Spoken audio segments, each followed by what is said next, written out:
कैसे हो आप सभी लोग। This is my second last video on the chapter human reproduction. Okay, ये नीट के लिए लेक्चर है क्लास 12 का रिप्रोडक्शन चैप्टर का। ओके, एंड बोर्ड्स के लिए भी हेल्पफुल होगा। सो जो लोग मेरे वीडियो में न्यू हैं, let me tell you all, my name is Vaishnavi and I am a NEET educator. Understood. I have started my YouTube channel recently only, and I have started with the chapter human reproduction. Okay, so far we have covered till fertilisation and implantation. तो जो लोग मेरे video में नए हैं, lecture में नए हैं, वो लोग एक बार मेरा जो पुराना वीडियोस हैं फर्टिलाइजेशन इम्प्लांटेशन तक देखिएगा, है ना. और उसके बाद आज जिस चीज़ पे हम लोग फोकस करने वाले हैं वो होगा एम्ब्रियोनिक डेवलपमेंट, जो हम लोगों ने स्टार्ट किया था पिछली क्लास में ही, जिसमें मैंने गैस्ट्रुला स्टेज और उसके अलावा जो ब्लास्टोसिस्ट है, इम्प्लांटेशन कैसे हो रहा है, कहाँ हो रहा है, किस समय हो रहा है, न्यू रिलेशन क्या होता है, इन सब चीज़ों के बारे में बताया था आपको, है ना. आज हम लोग बात करने वाले हैं 4 एक्स्ट्रा एम्ब्रियोनिक मेम्ब्रेन, है ना. अब ये जो एक्स्ट्रा एम्ब्रियोनिक मेम्ब्रेन है ये कौन बना रहा होता है, तो ये आपको पहले ही मैंने बताया था प्रीवियस क्लास में ही कि जो ट्रोफोब्लास्ट होते हैं it is responsible for formation of placenta, है ना. ब्लास्टोसिस्ट आपको याद होगा स्ट्रक्चर. ब्लास्टोसिस्ट में जो ट्रोफोब्लास्ट होता है वही एक्स्ट्रा एम्ब्रियोनिक मेम्ब्रेन बनाता है और वही प्लेसेंटा बनाता है. वहीं पे ब्लास्टोसिस्ट में जो इनर सेल मास होता है वो इम्ब्रियो का फॉर्मेशन करता है. यानी यहाँ पर ये जो आप इम्ब्रियो देख रहे हो, ये इम्ब्रियो कौन बना रहा है, इनर सेल मास. और बाकी जो आपके एक्स्ट्रा एम्ब्रियोनिक मेम्ब्रेन्स हैं वो कौन बना रहा है, बेसिकली ट्रोफोब्लास्ट. अब ये एक्स्ट्रा एम्ब्रियोनिक मेम्ब्रेन्स कौन कौन से हैं, we have to talk about that also. Let's talk about the extra embryonic membrane. So basically we have 4 extra embryonic membrane. One is Korean, है ना, जो सबसे बाहर की तरफ एक्स्ट्रा एम्ब्रियोनिक मेम्ब्रेन है. आप देख सकते हो यहाँ पर, है ना, ये जो बाहरी तरफ है ना, उसको हम क्या बोल रहे हैं, we are calling it chorion. Understood. Chorion जो है वो एक बहुत इंपॉर्टेंट रोल प्ले करता है एक्चुअली प्लेसेंटा के फॉर्मेशन में, है ना. और इसी जगह पर, यहाँ पर एक पर्टिकुलर जगह पर कोरियन के एक फिंगर लाइक स्ट्रक्चर इस तरह से बन जाता है और उस पर्टिकुलर जगह को हम कोरियोनिक विलाई बोलते हैं. समझ में आ रहा है कि नहीं, कोरियोनिक विलाई बोलते हैं. Is this clear. उसको हम क्या बोलेंगे, कोरियोनिक विलाई बोलेंगे, जो फिंगर लाइक स्ट्रक्चर बनेगा कोरियन के पास. तो कोरियन एक एक्स्ट्रा एम्ब्रियोनिक मेम्ब्रेन है जो बेसिकली ट्रोफोब्लास्ट बना रहा है. समझ में आ रहा है कि नहीं.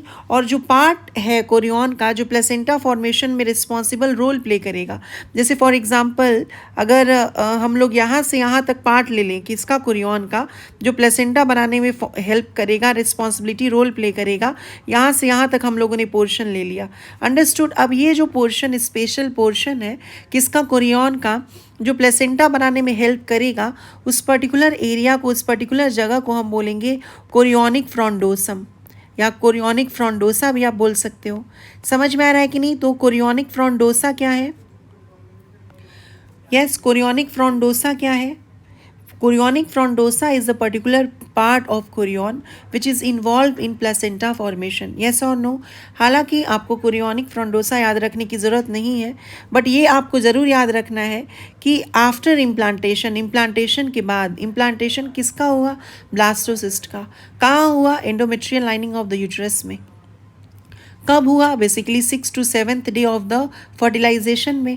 तो इम्प्लांटेशन के बाद, है ना, फिंगर लाइक स्ट्रक्चर अपीयर करता है कहाँ पर, ट्रोफोब्लास्ट पे, और उसी को हम कोरियोनिक विलाई बोल रहे हैं. ये कोरियोनिक विलाई के बारे में एनसीईआरटी में जिक्र किया हुआ है, जिसके बारे में जब हम एनसीईआरटी रीड करेंगे तो वहाँ पर मैं आपको बताऊँगी. एनसीईआरटी साफ सीधी बात कर रहा है कि इम्प्लांटेशन के बाद फिंगर के जैसे स्ट्रक्चर ट्रोफोब्लास्ट के पास अपीयर हो जाएंगे और उसी को हम कोरियोनिक विलाई बोलेंगे. ये जो कोरियोनिक विलाई, जैसे मान लीजिए ये कोरियोनिक विलाई है, ठीक है, this is the chorionic villi, CV, that is means chorionic villi. ये कोरियोनिक विलाई जो है वो मदर के ब्लड के साथ इंटरडिजिट कर जाता है, लाइक दिस. ये देखो इंटरडिजिट कैसे, अगर आप दोनों हाथ की उंगलियां अगर आपस में फंसा दो तो कैसा हो जाएगा, उसी को हम बोलते हैं इंटरडिजिटेटेड या इंटरडिजिट हो जाना. तो कोरियोनिक विलाई जो कि फीटस का साइड है और मैटरनल टिश्यू जो कि मदर का साइड है. आप समझ पा रहे हो, कोरियोनिक विलाई और मैटरनल टिश्यू वो आपस में इंटरडिजिट हो जाते हैं और तब जाकर प्लेसेंटा का फॉर्मेशन होता है। यानी हम लोग कह सकते हैं कि प्लेसेंटा जो है वो मदर और बच्चे दोनों के साइड से बन रहा है। यस और no? Placenta is formed from maternal and foetal side both. Understood और नॉट? तो ये सब चीज़ों के बारे में हम लोग आगे भी बात करेंगे और इसके बारे में मैं आगे लिखूंगी भी। तो एक आपका एक्स्ट्रा एम्ब्रियोनिक मेम्ब्रेन कौन हो गया? कोरियन। कोरियन अकेला जो है वो प्लेसेंटा का फॉर्मेशन नहीं करता, थोड़ा बहुत मदद जो है वो एलेंट्राइस भी करता है।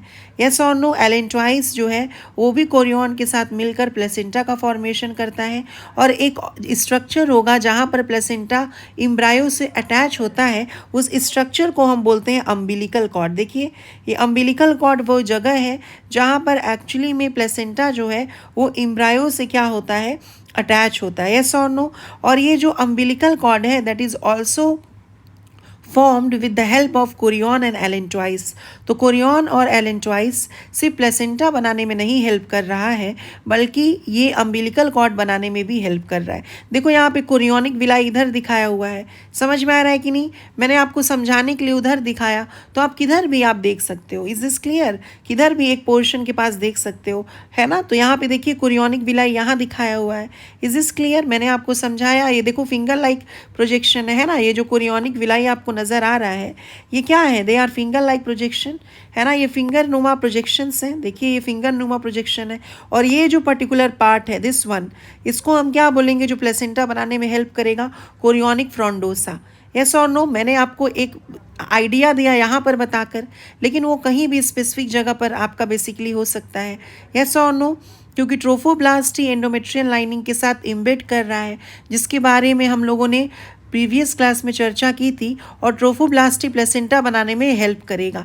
इज इज क्लियर और नॉट? तो कोरियोनिक विलाई यहाँ पर दिखाया हुआ है, आप लोग को मैंने यहाँ पे बताया, बट इट्स ओके, आपको समझ में आना चाहिए किसी भी डायरेक्शन में बनाया जाए, है ना? इस पर्टिकुलर फिगर में डायरेक्शन यहाँ होगा, बट इट्स ओके, आपको समझाने के लिए मैंने आपको यहाँ पर भी बताया, तो उससे कोई प्रॉब्लम नहीं होगा। मेन चीज़ है आपको समझ में आना चाहिए, ठीक है? अब यहाँ पर देख रहे हो कि प्लेसेंटा का फीटल पोर्शन है ना? फीटल पोर्शन कौन हो गया? कोरियन। और मैटरनल पोर्शन कौन हो गया? जो मैटरनल टिश्यू है। यस और नो? तो दोनों लोग मिलकर बना रहे हैं कौन? क्या चीज़? प्लेसेंटा। अंडरस्टूड? और अम्बिलिकल कॉर्ड किसका पार्ट है? सिर्फ और सिर्फ फीटस का पार्ट है। अगर आपसे एग्जामिनर क्वेश्चन पूछता है कि अम्बिलिकल कॉर्ड में क्या 50% फीटल ब्लड और 50% मैटरनल ब्लड होगा, तो आपका आंसर होगा नो, बिल्कुल भी नहीं। अम्बिलिकल कॉर्ड में 100% फीटस का ब्लड होगा। समझ में आ रहा है कि नहीं? क्योंकि जब तक बच्चा अपने मदर के यूट्रस में होता है तब तक प्लेसेंटा एक बैरियर के जैसा एक्ट करता है, और प्लेसेंटा जो है वो मदर और फीटस के ब्लड को आपस में जुड़ने नहीं देता, आपस में मिक्स नहीं होने देता। आप समझ पा रहे हो ये बातें? तो दो एक्स्ट्रा एम्ब्रियोनिक मेम्ब्रेन हमने देखा। उसके बाद एक और स्ट्रक्चर आता है जिसको हम बोलते हैं यॉर्क सैक। तो यॉर्क सैक बेसिकली क्या कर रहा होता है? जो सबसे पहला आरबीसी है ना? आपने नॉर्मली पढ़ा होगा कि RBC formation occurs in red bone marrow, right? या जो भी हीमोपोएसिस होता है, ब्लड सेल्स का फॉर्मेशन होता है, वो सब रेड बोन मैरो में होता है। Red bone marrow is the site where all the blood cells will be formed, ठीक है? लेकिन शुरू में ही जब बच्चा अपने मदर के यूट्रस में होता है तो तुरंत तो बोन नहीं बन जाता है कि नहीं? तो सबसे पहली बार ब्लड कहाँ पे बनना शुरू होता है? आरबीसी कहाँ पे बनना शुरू होता है? हीमोपोएसिस या इरिथ्रोपोएसिस कहाँ बिगिन होता है? तो आपका आंसर होगा यॉर्क सैक में। यस और नो? यॉर्क सैक ही वो जगह है जहाँ पर इरिथ्रोपोएसिस शुरू होगा, जहाँ पर हीमोपोएसिस शुरू होगा। इज दिस क्लियर और नॉट? यस। और हमारे केस में, ह्यूमन के केस में, we are completely dependent on placenta for nutrition. Placenta ही बच्चे को न्यूट्रिशन देता है कि नहीं? तो यॉर्क सैक, हमारा जो यॉर्क सैक होगा ह्यूमंस का, उसमें यॉर्क नहीं होगा। यस और नो? यानी नो यॉर्क। और अगर यॉर्क के अंदर यॉर्क नहीं होगा तो उसके लिए एक वर्ड यूज़ करते हैं that is called a lecithal. तो हमारा जो यॉर्क है वो ए लेसिथल है। ए वर्ड का मतलब हो गया नो और लेसिथल का मतलब हो गया यॉर्क। समझ में आ रहा है? हमारे में in case of humans yolk sac में यॉर्क नहीं होगा because we are primarily dependent on placenta for nutrition. Yes और नो? अब यहाँ पे तीन आप लोगों ने देख लिया बेसिकली, है ना। और चौथा जो हम लोग देखेंगे extra embryonic membrane, that is amnion. Yes और नो, ये जो पोर्शन है आपका ये क्या है, this is known as amnion. ये देखो ये एमनियन है ना। और एमनियन में जो फ्लूइड भरा हुआ है, यहाँ पर जो फ्लूइड भरा होगा इस जगह पर, ये सब जो फ्लूइड भरा हुआ होता है इसको हम एमनियोटिक फ्लूइड बोलते हैं। एमनियोटिक फ्लूइड क्या होता है, एमनियन किसका कैरेक्टरिस्टिक फीचर है, देखिए एमनियोट, पहले आप समझिए एमनियन के अंदर एमनियोटिक फ्लूइड भरा होता है ना। और एमनियोटिक फ्लूइड जो है वो बच्चे को, ये जो फीटस है, ये जो इम्ब्रायो है ना, अभी तो इसको इम्ब्रायो बोल रहे हैं, जब वो डिफ्रेंशिएट हो जाएगा तब उसको फीटस वर्ड इस्तेमाल करेंगे। तो ये जो इम्ब्रियो है उसमें क्या हो रहा है ना, इस इम्ब्रियो को डेसिकेशन से या डिहाइड्रेशन से बचाने के लिए इम्ब्रियो के बाहर कुछ आपके जेली लाइक स्ट्रक्चर होते हैं, कुछ फ्लूइड लाइक स्ट्रक्चर होते हैं, उस फ्लूइड को बोलते हैं एमनियोटिक फ्लूइड। और जिसके अंदर ये फ्लूइड प्रेजेंट होते हैं उसको हम बोलते हैं एमनियन। तो एमनियन भी एक प्रकार का एक्स्ट्रा एम्ब्रियोनिक मेम्ब्रेन है जो बच्चे को डिहाइड्रेशन या डेसिकेशन से बचाता है। और एमनियन किसका कैरेक्टरिस्टिक फीचर है, जो टेरेस्ट्रियल ऑर्गेनिजम्स होंगे उसका कैरेक्टरिस्टिक फीचर है ना। यानी रेप्टाइल्स, बर्ड्स और मैमल्स, इनमें एमनियन प्रेजेंट होंगे और इसीलिए रेप्टाइल, बर्ड्स और मैमल्स को एमनियोटा बोलते हैं या एमनियोट्स बोलते हैं। समझ में आया कि नहीं आपको ये बात। तो 4 एक्स्ट्रा एम्ब्रियोनिक मेम्ब्रेन हो गई। कौन कौन सी 4 एक्स्ट्रा एम्ब्रियोनिक मेम्ब्रेन हो गई, तो एक तो हो गया कोरियन जो प्लेसेंटा बनाने में हेल्प करेगा, एलेंट्राइस ये भी प्लेसेंटा बनाने में हेल्प करेगा।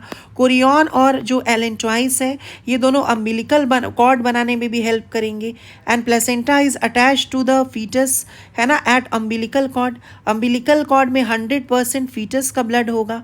अंडरस्टूड और not. Umbilical cord in most of the pregnancies में 2 आर्टरीज और 1 वेन होता है।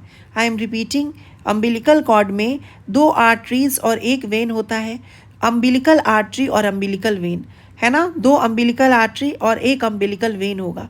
यहाँ पर भी पल्मोनरी आर्टरी जैसे डीऑक्सीजनेटेड ब्लड कैरी करता है, वैसे ही अम्बिलिकल आर्टरी जो अम्बिलिकल कॉर्ड में होगा वो भी डीऑक्सीजनेटेड ब्लड कैरी करेगा। समझ में आ रहा है कि नहीं। अम्बिलिकल कॉर्ड जो है वो बच्चे का डीऑक्सीजनेटेड ब्लड को बाहर निकालता है और अम्बिलिकल वेन यहाँ पर ऑक्सीजनेटेड ब्लड कैरी करेगी। And umbilical vein will you can say provide oxygenated blood to the foetus. Yes और नो। अम्बिलिकल कॉर्ड में 100% फीटस का ब्लड होगा। अम्बिलिकल कॉर्ड में 2 अम्बिलिकल आर्टरी और 1 अम्बिलिकल वेन होगा। अम्बिलिकल वेन बच्चे को ऑक्सीजनेटेड ब्लड सप्लाई करेगा और अम्बिलिकल आर्टरी जो है ना, वो डीऑक्सीजनेटेड ब्लड को बच्चे से बाहर निकालेगी। इज दिस क्लियर और नॉट। समझ में आ रहा है कि नहीं आ रहा है। ये जो कोरियोनिक विलाई है, क्या ये हर जगह पर प्रेजेंट है, तो आप बोलोगे नहीं, हर जगह पर नहीं प्रेजेंट है। कोरियोनिक विलाई जो है वो क्या है, वो एक पर्टिकुलर सरफेस के पास प्रेजेंट है, सिर्फ हर जगह पर प्रेजेंट नहीं है।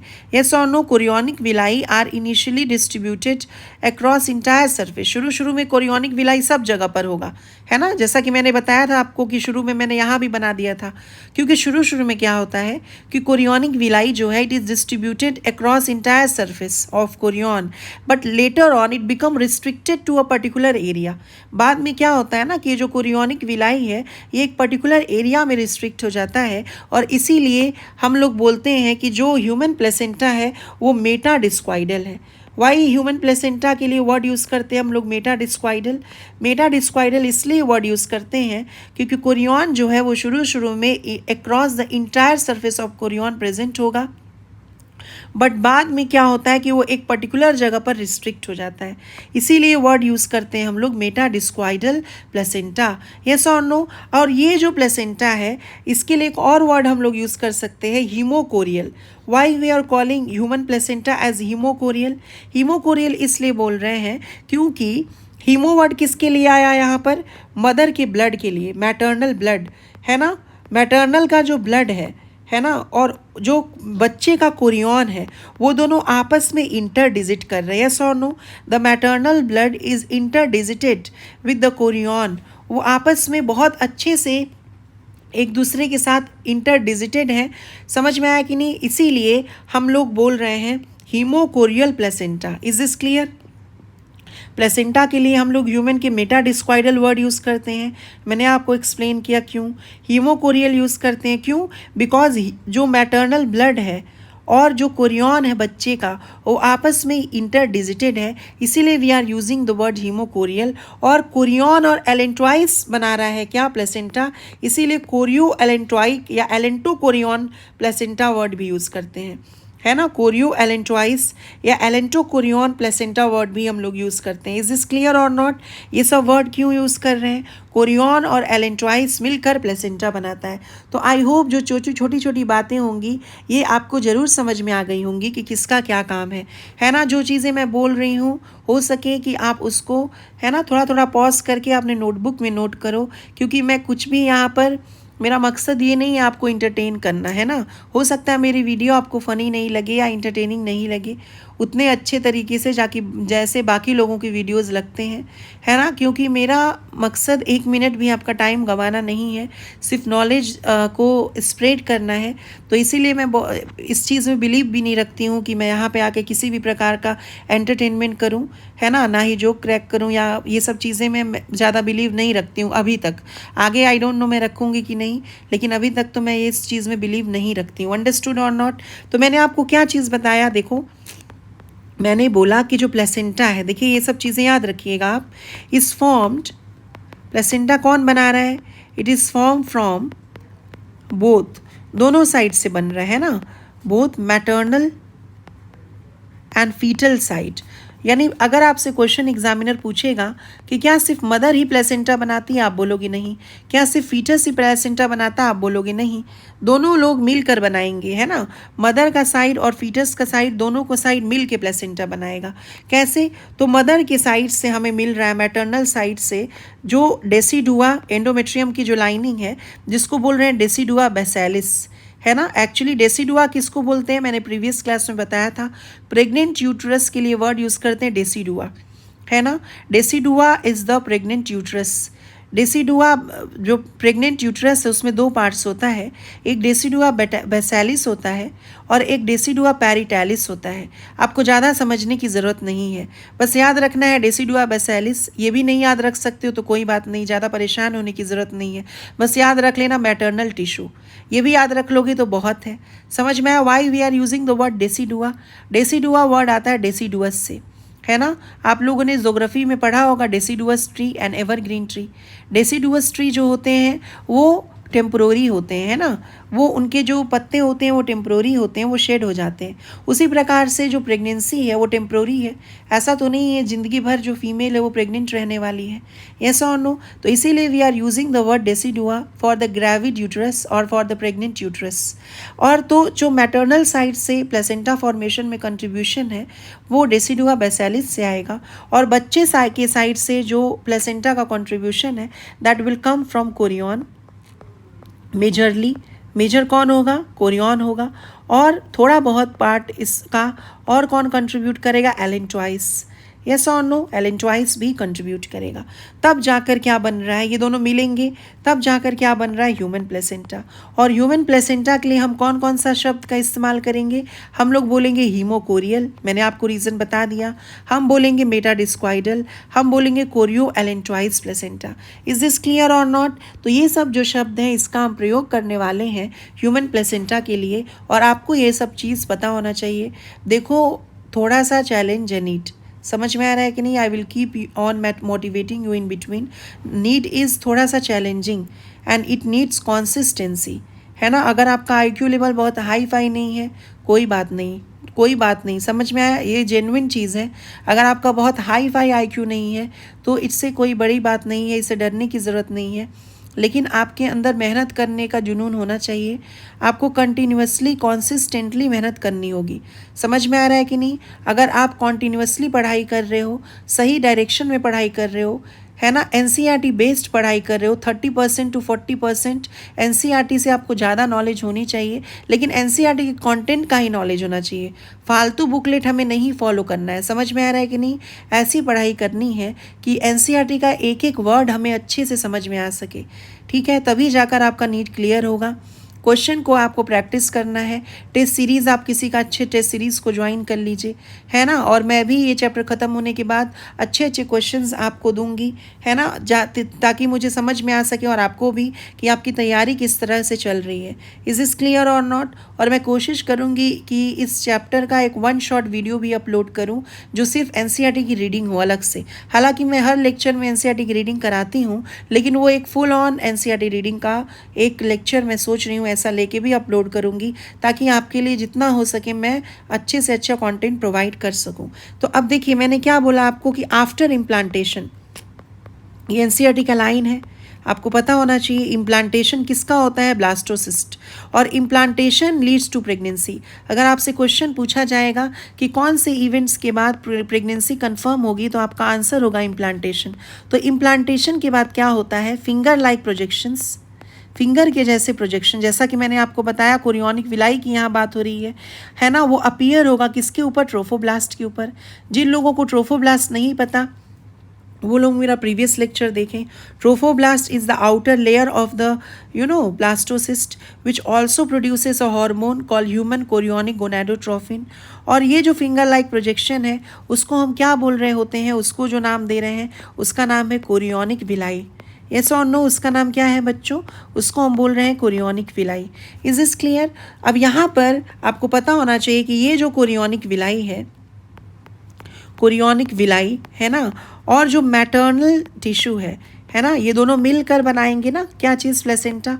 तो chorionic villi and maternal tissue they become interdigitated. ये क्या हो रहे हैं? साथ में इंटरडिजिटेटेड हो जा रहे हैं। दे बिकम इंटरडिजिटेटेड मतलब आपस में एक तरह से मिल जाना। जैसे कैसे आपके दोनों हाथ के फिंगर्स आप एक दूसरे से सटा दो, एकदम मिला दो, अंदर कर लो, है ना, उसी को इंटरडिजिटेटेड बोल रहे हैं। कैसा स्ट्रक्चर? इस प्रकार का, कुछ इस प्रकार का स्ट्रक्चर, ये देखो इस तरह का स्ट्रक्चर है ना, उसको बोल रहे हैं इंटरडिजिटेटेड।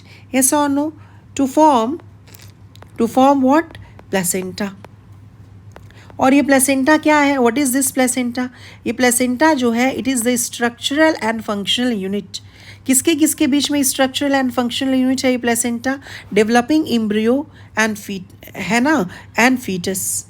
डेवलपिंग एम्ब्रियो जिसको हम फीटस बोल रहे हैं, और एंड मदर। अंडरस्टूड? प्लेसेंटा क्या है? It is the structural and functional unit है। समझ में आ रहा है? काम भी कर रहा है और स्ट्रक्चर भी बना रहा है। किसके किसके बीच में? यूनिट बिटवीन, है ना, एम्ब्रियो, या बाद में चलकर एम्ब्रियो जो है 2 महीने के बाद हम फीटस वर्ड यूज़ करते हैं। जब एम्ब्रियो डिफरेंशिएट हो जाता है, उसके हाथ पैर ये सब बन जाते हैं, तो फीटस वर्ड यूज़ करते हैं। And mother. तो एम्ब्रियो और मदर के बीच में जो स्ट्रक्चरल एंड फंक्शनल यूनिट है वो कौन है? आपका प्लेसेंटा है। समझ में आ रहा है कि नहीं? और प्लेसेंटा बनना शुरू कब होता है? तकरीबन 1.5 से 2 महीने के समय में, है ना। 1.5 to 2 months of the gestation period में प्लेसेंटा फॉर्मेशन जो है वो बिगिन हो जाता है। Is this clear? समझ में आ रहा है कि नहीं? यस। लेकिन मैमल्स में जो आपके एग लेइंग मैमल्स होते हैं उसमें प्लेसेंटा जो है वो एब्सेंट होगा।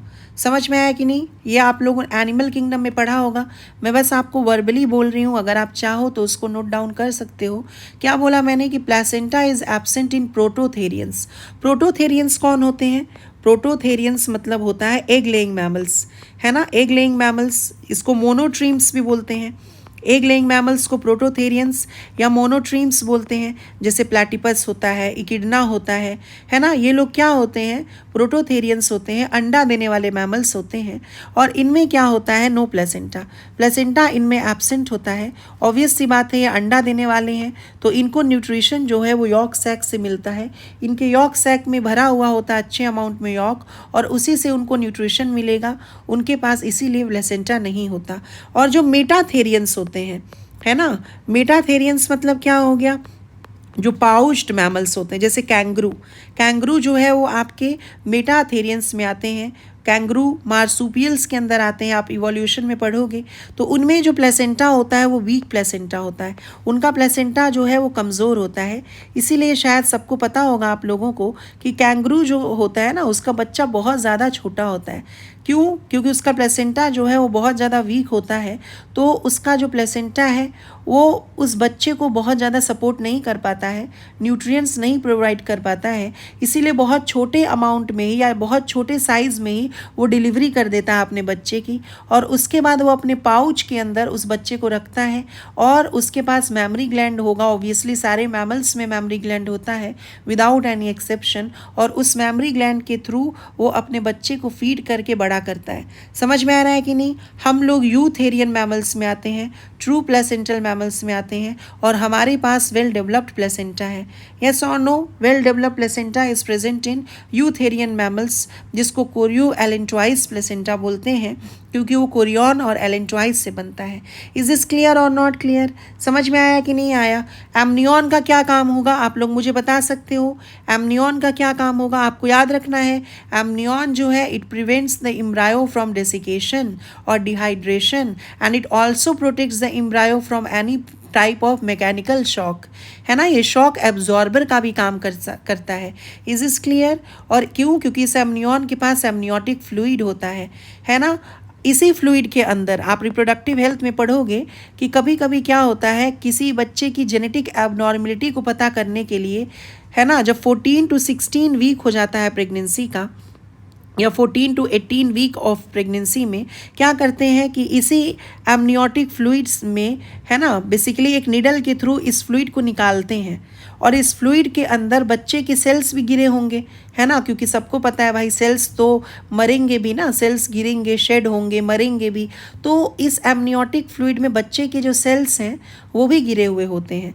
तो अगर किसी कपल को क्या करना है, बच्चे का कहीं कोई क्रोमोसोमल डिसऑर्डर पता करना है, तो इस एमनियोटिक फ्लूइड को 14 to 18 वीक ऑफ प्रेगनेंसी के समय नीडल के थ्रू निकाल सकता है, नीडल से उस फ्लूइड को थोड़ा सा निकाल सकता है, और उस सेल्स के कैरियोटाइपिंग किए जाएंगे, यानी उसका क्रोमोसोमल जो है एनालिसिस की जाएगी, और उससे ये पता लगाया जा सकता है कि इनमें कहीं क्रोमोसोमल एबनॉर्मलिटीज़ तो नहीं है, जैसे example Klinefelter syndrome, Turner syndrome, Down syndrome, ये सब क्रोमोसोमल एबनॉर्मलिटीज़ और कई सारे और भी एबनॉर्मलिटीज़ जो हैं क्रोमोसोम से रिलेटेड पता लगाया जा सकता है। लेकिन बहुत सारे जो कपल हैं, है ना, इस प्रोसेस को एमनियोसेंटेसिस बोलते हैं। एमनियोसेंटेसिस इज़ अ प्री मतलब बिफोर बर्थ, है ना, प्री मतलब बिफोर और नाटल मतलब बर्थ, प्री नाटल, है ना, एबनॉर्मलिटी डिटेक्शन टेस्ट बेसिकली। लेकिन बहुत लोग इसका मिसयूज़ भी कर रहे थे, जैसे कि वो जेंडर पता लगाने के लिए, है ना, भी इसका इस्तेमाल कर रहे थे, क्योंकि भाई जेंडर भी आपके क्रोमोसोम से पता लग जाएगा, XY है तो मेल, XX है तो फीमेल, इसीलिए इसके ऊपर स्टैट्यूटरी बैन है। समझ में आ रहा है कि नहीं? इसके ऊपर एक कंडीशनल बैन लगाया गया है लीगली, ताकि फीमेल फिटिसाइड ना हो सके, फीमेल चाइल्ड को लोग मारे ना। Is this clear? इसके बारे में हम रिप्रोडक्टिव हेल्थ में और डिटेल में चर्चा करेंगे। अब ये एमनियन किसका कैरेक्टरिस्टिक फीचर है बताओ? टेरेस्ट्रियल ऑर्गेनिजम्स का कि एक्वेटिक ऑर्गेनिजम्स का? तो ये टेरेस्ट्रियल ऑर्गेनिजम्स का फीचर है। एक्वेटिक ऑर्गेनिजम्स जैसे फिश या फिर जो एम्फीबियंस होंगे, है ना, जो अंडा देंगे पानी में, उनको, उनके अंडे जो होंगे उनको डिहाइड्रेशन का खतरा नहीं होगा, है ना, सूखने का खतरा नहीं होगा, क्योंकि उनका अंडा पानी में ही है। अंडरस्टूड? तो इसीलिए उनमें एमनियन नहीं होता है। एमनियन जो है वो रेप्टाइल, बर्ड्स और मैमल्स में प्रेजेंट होता है। रेप्टाइल, बर्ड्स और मैमल्स में 12 पेयर ऑफ क्रेनियल नर्व्स भी प्रेजेंट होते हैं। ये आपने पढ़ा होगा एनिमल किंगडम में कि they have 12 pairs of cranial nerves and they have metanephric kidneys. Yes और नो? ये जो एलेंट्रॉइस, इसका क्या काम है? बेसिकली एलेंट्रॉइस जो है हम लोगों में प्लेसेंटा फॉर्मेशन में, अम्बिलिकल कॉर्ड फॉर्मेशन में हेल्प करता है। लेकिन बाकी जो मैमल्स, बाकी जो एक्चुअली कॉर्डेट्स हैं जैसे रेप्टाइल्स, बर्ड्स, उनमें नाइट्रोजिनियस वेस्ट को कलेक्ट करने का काम करता है एलेंट्रॉइस। हम लोगों में तो नाइट्रोजिनियस वेस्ट कौन कलेक्ट करेगा? प्लेसेंटा। समझ में आ रहा है कि नहीं? यॉर्क सैक का क्या काम होगा? फर्स्ट टाइम इरिथ्रोपोएसिस यानी आरबीसी का फॉर्मेशन यॉर्क सैक में होगा, है ना, और इस यॉर्क सैक में कोई भी यॉर्क नहीं होगा, उसको बोलेंगे हम एलेसिथल मतलब no yolk in the yolk sac, because we are dependent on placenta for nutrition. Yes, तो सबसे पहला आरबीसी बनेगा यॉर्क सैक में, 2 महीने के बाद आरबीसी लीवर में बनने लगेगा, फिर बाकी ऑर्गन्स भी आरबीसी बनाएंगे जैसे कि स्प्लीन, थाइमस, प्लेसेंटा, और फाइनली आरबीसी बनने लगेगा रेड बोन मैरो में। इसीलिए सबसे पहला आरबीसी कहाँ बना, तो आपका आंसर होगा yolk sac. Is this clear और नॉट? समझ में आ रहा है कि नहीं? और प्लेसेंटा कहाँ कनेक्टेड है? Placenta is connected to embryo at, यहाँ पर हम लोग लिख सकते हैं, यह मैंने आपको पहले ही बात बता दिया है ना। प्लेसेंटा जो है, placenta is connected to embryo at umbilical cord. कहाँ पर कनेक्टेड है वो? अम्बिलिकल कॉर्ड के पास प्लेसेंटा जो है वो एम्ब्रियो से कनेक्टेड है, प्लीज़ रिमेंबर। और इस अम्बिलिकल कॉर्ड में 2 आर्टरीज और 1 वेन होगा, और इसमें 100% फीटस का ब्लड होगा। ये आपको याद रखना है ना। प्लेसेंटा जो है वो एक बैरियर के जैसा एक्ट करता है, और बच्चे के और मदर के ब्लड को वो मिक्स नहीं होने देता है। समझ में आया? इस अम्बिलिकल कॉर्ड में क्या होगा? इस अम्बिलिकल कॉर्ड में अम्बिलिकल आर्टरी होगी जो कैरी करेगी deoxygenated blood from foetus to placenta, और अम्बिलिकल वेन होगा जो कैरी करेगा oxygenated blood from placenta to the foetus. समझ में आ गया कि नहीं? अब हम लोग बात कर लेते हैं थोड़ा प्लेसेंटा के फंक्शंस के बारे में, है ना। फंक्शंस ऑफ प्लेसेंटा, फंक्शंस क्या क्या प्लेसेंटा कर रहा है? फंक्शंस किसके? प्लेसेंटा के। तो लेट्स टॉक अबाउट दैट, है ना। सबसे पहली बात मैंने बताया कि ये एक बैरियर के जैसा एक्ट कर रहा है, मदर और फीटस के ब्लड को मिक्स नहीं होने देगा, तो इट एक्ट्स एज बैरियर। ये एक रुकावट है, एक बैरियर है, एक दीवार है ना, टू सेपरेट। और कौन बना रहा है प्लेसेंटा? मदर की फीटस, आप बोलोगे दोनों। To separate maternal and foetal blood,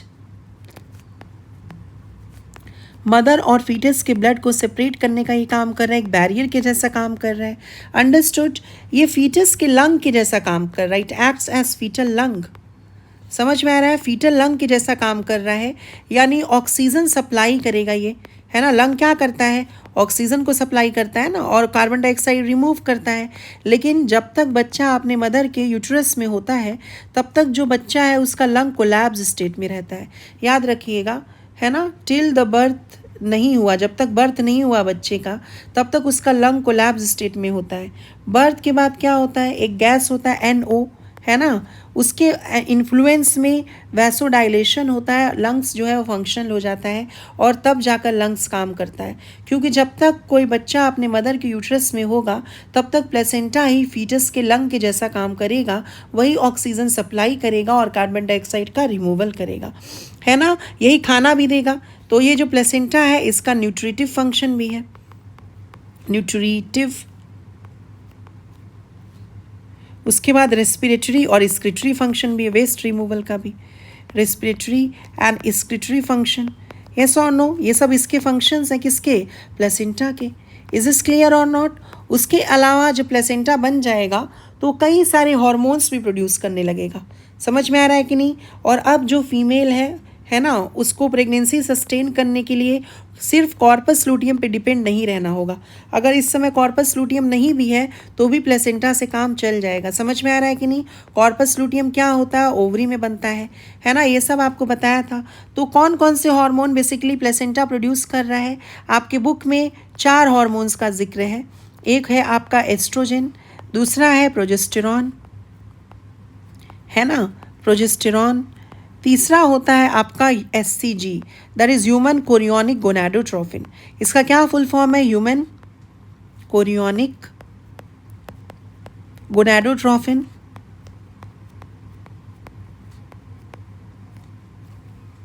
human chorionic gonadotrophin. और कौन सा हार्मोन हो जाएगा?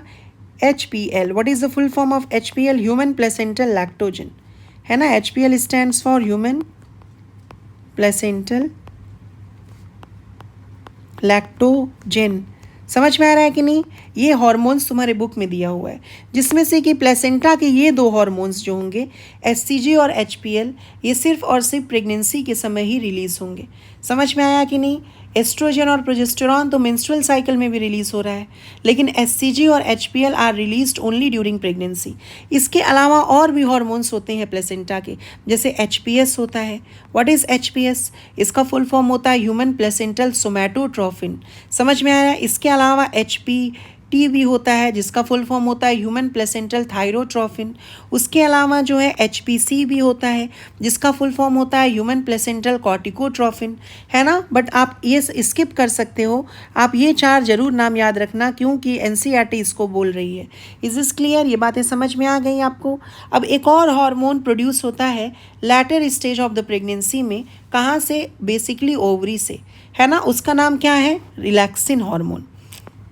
एक हार्मोन है ना, रिलैक्सिन नाम का एक हार्मोन है, रिलैक्सिन हार्मोन जो है, ठीक है, ये रिलैक्स करता है किसको? प्यूबिक सिम्फाइसिस को।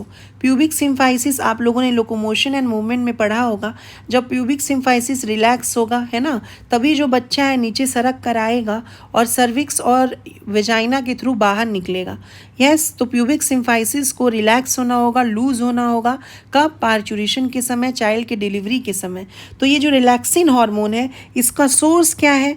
इसका सोर्स है according to your NCERT ovary, है ना। और ओवरी में कौन? Corpus luteum. लेकिन सिर्फ कॉर्पस लुटियम इसको नहीं प्रोड्यूस करता, प्लीज रिमेंबर दिस क्वेश्चन, है ना। हालांकि और NCERT इज सेइंग कि सिर्फ ओवरी प्रोड्यूस कर रहा है, सिर्फ तो लिखा ही नहीं है, खैर, है ना। तुम्हारा NCERT ओवरी लिखा हुआ है, लेकिन सिर्फ ओवरी नहीं इसको प्रोड्यूस कर रहा है। Relaxin hormone is also produced by placenta, है ना, बट मेनली इसको कौन प्रोड्यूस कर रहा है? ओवरी। ओवरी में कौन? Corpus luteum. तो relaxin hormone is produced from corpus luteum of ovary, है ना। कब? During later phase of the pregnancy. किस समय ये रिलीज हो रहा होता है? प्रेगनेंसी के लेटर फेज में, यानी पार्चुरेशन के नज़दीक जब समय आती है, जो कि प्यूबिक सिम्फाइसिस को लूज कर देता है ड्यूरिंग द पार्चुरेशन, है कि नहीं। और ये जो तीनों हार्मोन्स हैं, कौन कौन से 3 हार्मोन? HCG, है ना, उसके अलावा HPL और रिलैक्सिन, ये जो तीनों हार्मोन्स हैं, HCG that is human chorionic gonadotrophin, HPL that is human placental lactogen and relaxin, they are the hormones only produced only during pregnancy ही प्रोड्यूस होंगे। सिर्फ और सिर्फ प्रेगनेंसी के समय ही ये हार्मोन्स प्रोड्यूस होंगे, बाकी किसी समय ये तीनों हार्मोन्स प्रोड्यूस नहीं होंगे। तो HCG, HPL and relaxin are the hormones which are produce only during pregnancy.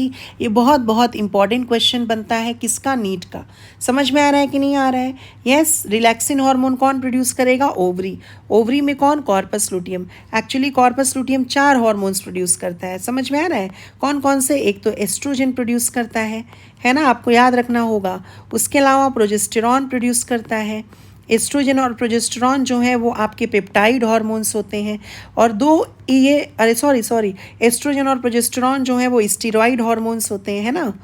ये कैसे हार्मोन्स हैं? दे आर स्टीरॉइड हार्मोन्स, ठीक। और स्टीरॉइड हार्मोन्स का प्रिकर्सर कौन होता है? कोलेस्टेरॉल। स्टीरॉइड हार्मोन्स कौन बनाता है? कोलेस्टेरॉल। और कोलेस्टेरॉल का प्रिकर्सर कौन है? कोलेस्ट्रॉल को कौन बनाता है? Acetic acid. ये बेसिक नॉलेज है, ये सब आपको पता होना चाहिए अगर आप नीट की तैयारी कर रहे हो। अब यहाँ पे 2 पेप्टाइड हार्मोन्स भी प्रोड्यूस कर रहा है, कौन? Corpus luteum. One is inhibin and दूसरा जो पेप्टाइड हार्मोन है वो है रिलैक्सिन। रिलैक्सिन का स्ट्रक्चर जो है वो इंसुलिन से मिलता जुलता है। इंसुलिन में 51 अमाइनो एसिड होता है और 2 चेन्स होता है। रिलैक्सिन में भी 2 चेन्स होता है लेकिन 53 अमाइनो एसिड्स होता है। समझ में आया कि नहीं ये चीज़ें? अब हम लोग बात करने वाले हैं जेस्टेशन पीरियड के बारे में और हर मंथ में क्या क्या चेंजेस आ रहे हैं उसके बारे में, क्योंकि हमें ये याद रखना पड़ेगा, ये याद रखना ज़रूरी है, आपकी NCERT इसको बोल रही है। तो let's talk about gestation period. What is actually the gestation period? हमारे में ह्यूमंस में जेस्टेशन पीरियड कितने मंथ्स का होता है? 9 मंथ्स का होता है। काऊ में कितने मंथ का होता है? उसमें भी 9 मंथ का होता है। तो ये जेस्टेशन पीरियड है, ये समय है, ये टाइम पीरियड है। It is the time period. कहाँ से कहाँ तक का टाइम पीरियड है? It is the time period from fertilisation.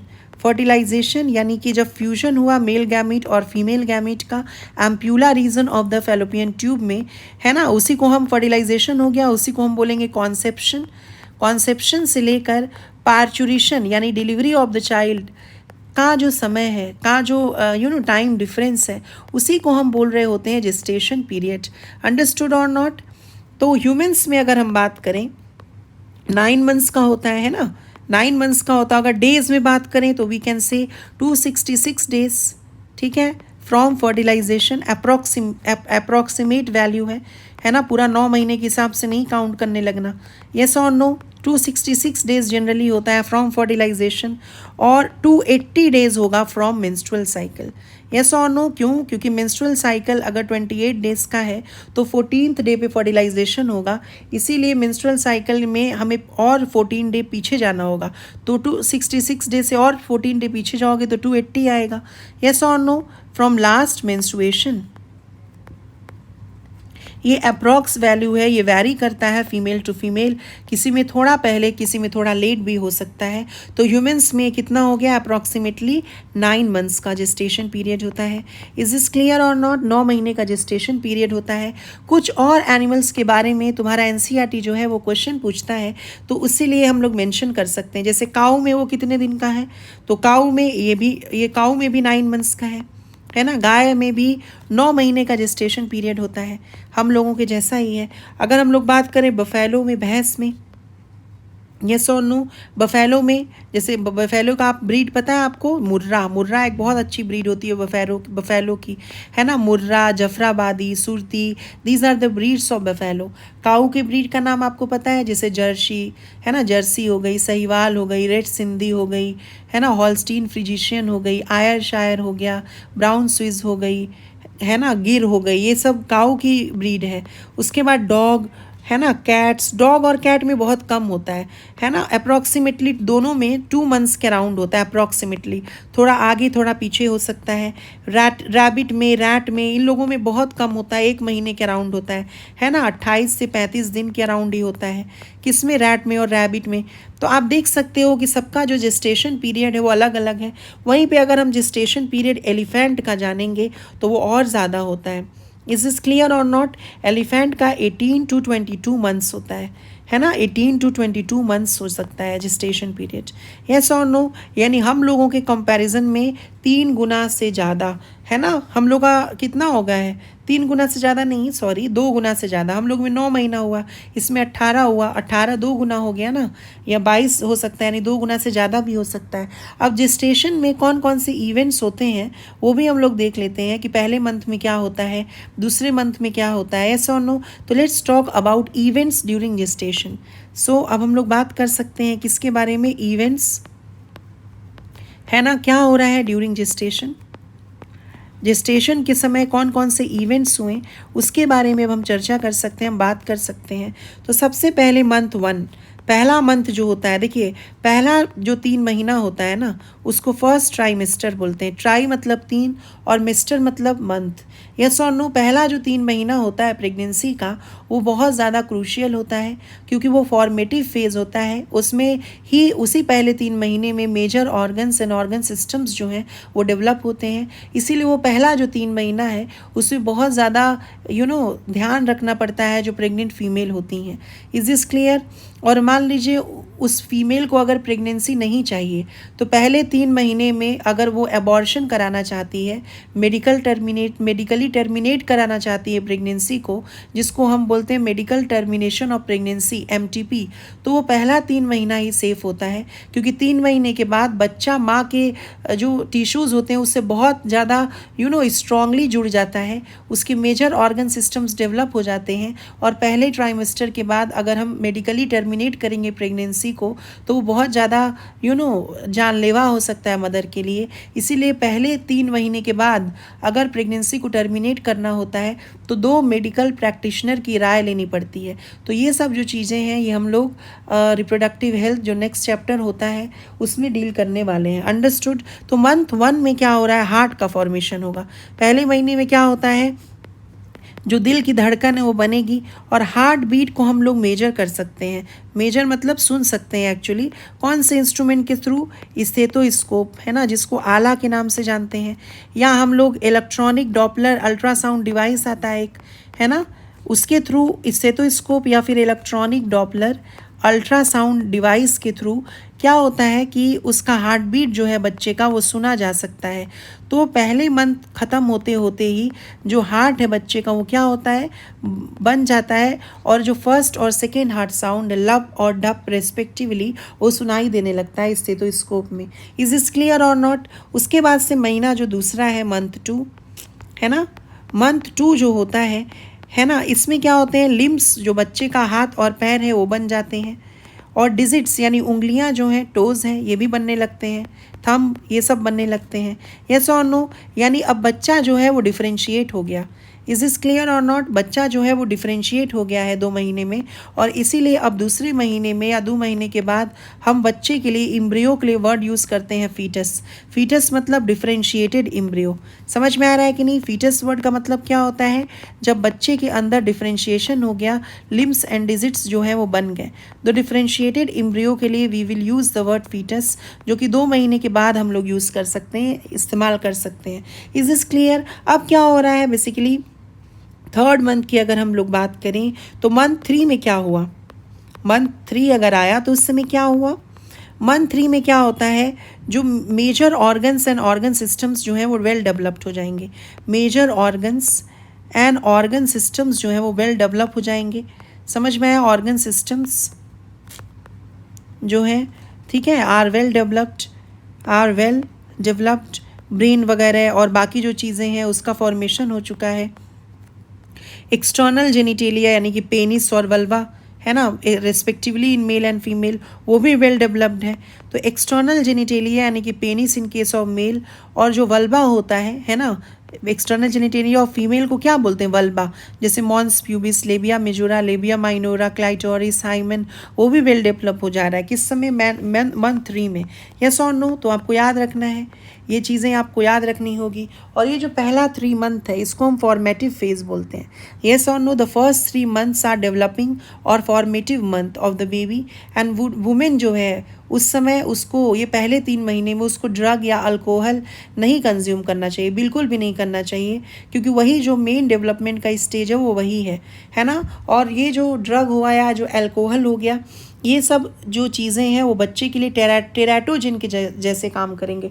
टेराटोजेंस क्या होते हैं? टेराटोजेंस वो केमिकल्स होते हैं जो बच्चे के लिए हार्मफुल होते हैं, और कोई भी हम लोग एक्सपेरिमेंट नहीं करेंगे, है ना। ऐसा नहीं है कि आपको अगर नौजिया हो रहा है या बार बार वॉमिटिंग हो रही है तो आप कोई भी ड्रग इस्तेमाल कर लोगे या कोई भी मेडिसिन इस्तेमाल कर लोगे, आप ऐसा नहीं कर सकते हो। इससे इस रिलेटेड एक स्टोरी है, मैं आपको बताती हूँ कि क्या हुआ था ना 1950s में, है ना, आफ्टर इंडिपेंडेंस 1950s में क्या हुआ था, एक बहुत पॉपुलर ड्रग आया था, है ना, एक बहुत पॉपुलर ड्रग आया था जिसका नाम था थैलिडोमाइड। उस ड्रग का नाम क्या था? थैलिडोमाइड, है ना। और ये जो ड्रग है thalidomide, it was given to the pregnant women, है ना, प्रेग्नेंट वुमेन को या प्रेग्नेंट फीमेल्स को दिया जा रहा था। कब? 1950s में, है ना। क्या करने के लिए? टू प्रिवेंट और गेट रीड ऑफ नोजिया, है ना। नोजिया, जी मिचलाना, नोजिया मतलब जी मिचलाना, है ना, उल्टी उल्टी जैसा महसूस होना, उसी को हम बोलते हैं नोजिया। लेकिन इसका रिजल्ट बहुत ख़तरनाक आया। क्या हुआ ना कि जो प्रेग्नेंट वुमेन थैलिडोमाइड नाम के ड्रग का इस्तेमाल 1950s के दौरान की थी, उसके बच्चों में लिम्स और डिजिट्स ही नहीं आए, है ना, उसके हाथ पैर और डिजिट्स यानी उंगलियां ही नहीं आई। येस और no? Due to this drug limbs and digits of the foetus does not develop, और उस कंडीशन को हमने बोल दिया फोकोमेलिया। और उन बच्चे जो पैदा हुए उसको कौन सी बीमारी हो गई या कौन सा कंडीशन हो गया? फोकोमेलिया। फोकोज वर्ड आता है सील से। सील आपने देखा होगा ना, सील एक मैमल है, सील का हाथ पैर नहीं ना होता, है ना। आपने देखा है सील को देख के ऐसा लगता है ना कि उसमें हाथ पैर कुछ नहीं कुदरत ने दिया है। यस और नो? Tell me. तो इसीलिए कोई भी ड्रग का इस्तेमाल, किसी भी फालतू चीज़ का इस्तेमाल बिना डॉक्टर के कंसल्ट के आप नहीं ले सकते हो। इज़ दिस क्लियर और नॉट? इज़ दिस क्लियर और नॉट? टेल मी, बोलो मुझे आप लोग ये चीज़। तो 3 महीने तक की बात समझ में आ गई। चौथे महीने के लिए एनसीईआरटी कुछ नहीं बोल रहा है, हम भी कुछ नहीं बोलेंगे, हम भी चुप्पी साधेंगे। अब हम लोग चलते हैं 5वें मंथ में, और 5वें मंथ से कई सारे क्वेश्चंस आते हैं, इसीलिए 5वां मंथ जो है वो इम्पॉर्टेंट है। इसमें 2 बेसिक इवेंट्स होते हैं। एक तो बच्चा जो है उसके सर के ऊपर हेयर आ जाता है, hairs on head. Please remember, body के ऊपर हेयर नहीं आया, बॉडी के ऊपर हेयर 6 मंथ्स में आएगा, लेकिन सर के ऊपर हेयर पहले आ जाएगा, हेयर्स ऑन हेड। और सबसे पहली बार जो बच्चा है वो मूवमेंट शो करने लगेगा, है ना। जैसे आपने 3 इडियट्स मूवी देखा होगा, ऑल इज़ वेल, और बच्चा लात मारता है, तो वो लात मारना कब शुरू होगा या कब मूवमेंट शुरू होगा? तो आप बोलोगे 5th मंथ में फर्स्ट फीटल मूवमेंट जो है वो शुरू होगा। इज़ दिस क्लियर और नॉट? अब आ जाएगा 6th मंथ, समझ में आया कि नहीं? 6 मंथ्स में क्या होता है, बेसिकली कि फाइन हेयर्स अब बॉडी पे आ जाएंगे। अंडरस्टूड? फाइन हेयर्स आएगा किस पे? बॉडी के ऊपर भी अब हेयर्स आ गए, फाइन हेयर्स ऑन बॉडी। और वो जो छोटे छोटे हेयर्स होते हैं बॉडी के, है ना, बहुत क्यूट से, और उसको क्या बोलते हैं? लैन्यूगो, लैन्यूजो। अंडरस्टूड और नॉट? और ये जो फाइन हेयर्स हैं बाद में शेड हो जाते हैं, और उसकी जगह बाद में जो नॉर्मल हेयर्स हैं वो आ जाते हैं। और hairs on the skin is feature of mammals only. ये यूनिक फीचर है मैमल्स का, लेकिन सारे मैमल्स में नहीं होता है। जो एक्वेटिक मैमल्स होंगे जैसे डॉल्फिन, वेल, सील, उनमें हेयर्स नहीं होगा उनके स्किन के ऊपर। समझ में आ गया कि नहीं? तो 6 मंथ्स पे बॉडी के ऊपर हेयर आ जाएंगे। आई जो लिड्स है, आई लिड्स है ना, आंखें बंद हुआ करती थी, अब आई लिड्स जो होंगी वो सेपरेट हो जाएंगे, और आई लैशेस भी बन जाएंगे। 6 मंथ्स पे आई लिड सेपरेट हो गए और आई लैश का फॉर्मेशन हो गया। यस और नो? Eye lashes formed. तो ये जो इवेंट्स हैं, this is happening during the 6 months of the gestation period. Yes और नो? ये सब का कब हो रहे हैं? 6 months of the gestation period में हो रहे हैं। अब जो लास्ट मंथ है 9 मंथ, उसमें क्या हो जाता है? डिलीवरी हो जाती है बच्चे की, पार्चुरेशन। और पार्चुरेशन एक न्यूरो एंडोक्राइन मैकेनिज्म है जिसके बारे में हम नेक्स्ट क्लास में डिटेल में पढ़ेंगे। अब आप लोग मुझे बताइए कि क्या ह्यूमन प्लेसेंटा डेसिडियस है, टेम्प्रोरी है? तो यस, इट इज़ टेम्प्रोरी। क्या वो हीमोकोरियल है? यस। क्या वो मेटाडिस्क्वाइडल है? यस। तो ये सब चीज़ें आपको पता होनी चाहिए। ये सब बातें मैंने आपको बता दी हैं। तो आज जो मैंने बातें की, आई होप आपको अच्छे से समझ में आई होगी। अगर आपको मेरे इसे पढ़ने में कोई डिफ़िकल्टी हो रही है तो मुझे आप कमेंट बॉक्स में लिख कर ज़रूर बताइए, है ना, ताकि मैं उसमें इम्प्रूवमेंट कर सकूँ। मैं फेस नहीं दिखा सकती हूँ अभी, उस चीज़ के लिए आप रिक्वेस्ट नहीं करिएगा, क्योंकि मैं खुद स्क्रीन रिकॉर्ड कर रही हूँ without any kind of editing. मैं जो वीडियो अपलोड कर रही हूँ, समझ में आ रहा है कि नहीं? उसके अलावा कोई अगर आपको रिक्वेस्ट होगा तो मुझे बताइएगा, मैं कोशिश करूँगी उसको रिजॉल्व करने का। अब हम लोग एक बार एनसीईआरटी रीड कर लेते हैं, ठीक है? ये गेम कहाँ से आ गया? Okay, just give me 1 second. Sorry उसके लिए, ये गेम आ गया, I don't know how.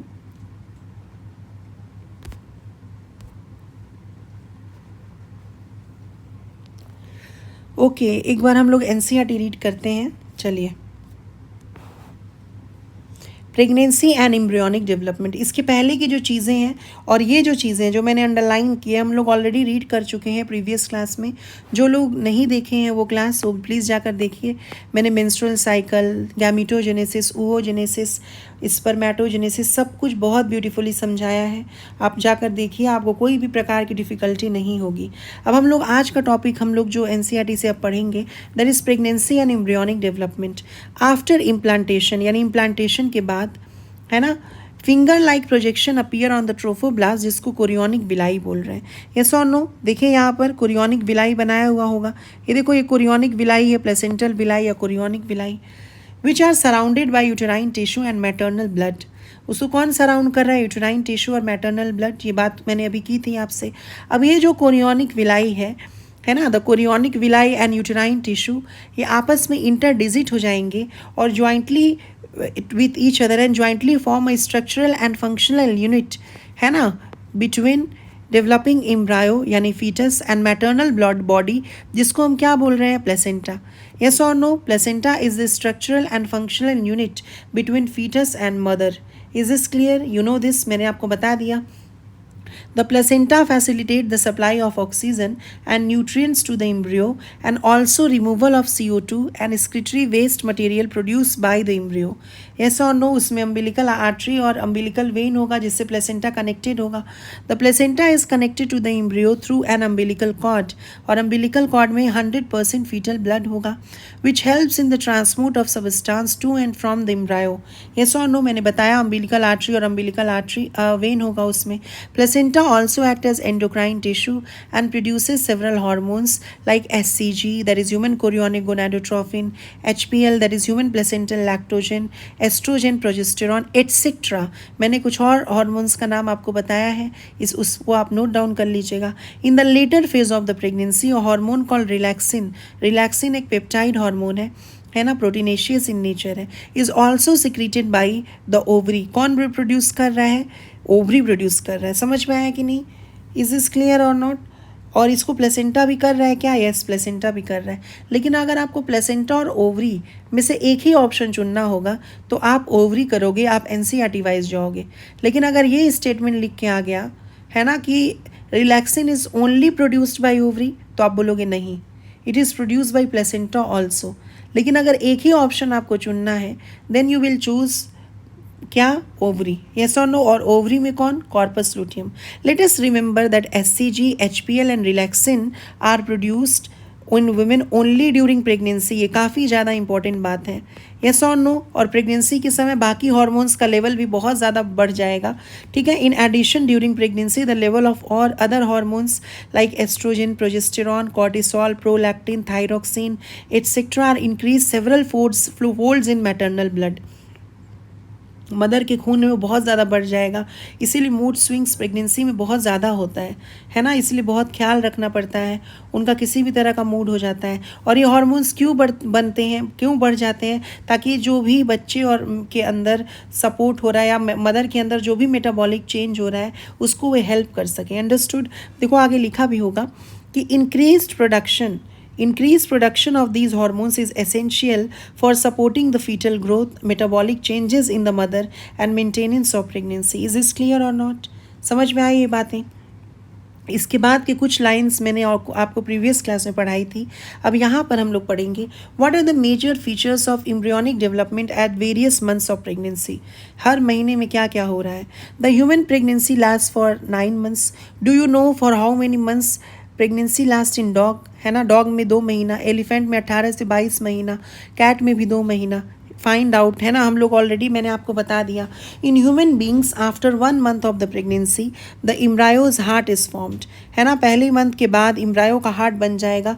The first sign of growing fetus may be noticed by listening to the heart sound carefully through the stethoscope, है ना। आला की मदद से उसको हम सुन सकते हैं, इसको हिंदी में आला बोलते हैं, है ना। समझ में आया कि नहीं?